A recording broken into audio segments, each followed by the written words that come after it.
అమ్మకి బాగా నేను హెల్ప్ఫుల్గా ఉండే అన్నయ్య వాళ్ళు దూరంగా ఉండేవాళ్ళండి. అందుకని అన్ని ఎక్కువ అమ్మకి నాకు ఎక్కువ బజార్కి వెళ్ళడం కానీ చేయడం కానీ.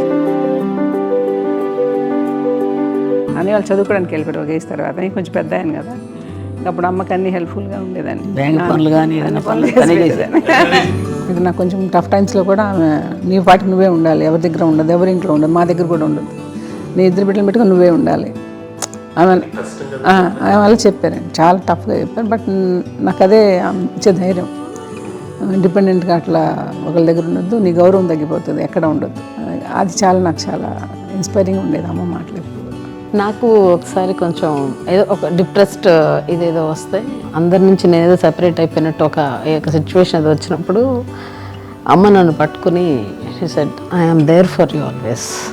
ఎవరు నో అన్నా ఎస్ అన్నా ఫ్రెండ్స్ కానీ ఎవరైనా సరే ఎప్పుడు కూడా అలోన్గా మట్టుకు అనుకోకు, నేనున్నాను నీకు. నాకు ఇచ్చిన సలహా ఏం లేదు.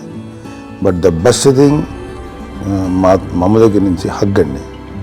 ఈరోజు కూడా మా అమ్మని హగ్ చేసుకోకపోతే అంటే అది నాకు మా అందరిలోనూ, అంటే ఆవిడ పెద్ద చదువుకున్న వ్యక్తి కాదు, పెద్దగా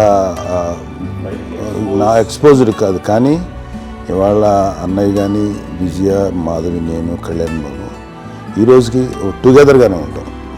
కానీ ద ఇన్విజిబుల్ బాండ్ ఏజ్ మా అమ్మ ఇచ్చింది. ఆ లవ్ అండ్ ఎఫెక్షన్, హగ్, అవన్నీ ఆవిడ నాన్ వెర్బల్ అడ్వైజ్ ఏంటంటే అందరూ అలా కలిసి ఉండాలనేది ఆవిడ నుంచి మేము నేర్చుకున్నాం. నాగబాబు కంపెనీ అమ్మకి ఎంత ఇష్టం అండి.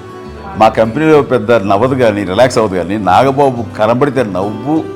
అందులో అత్యంత క్లోజ్ తనేనండి.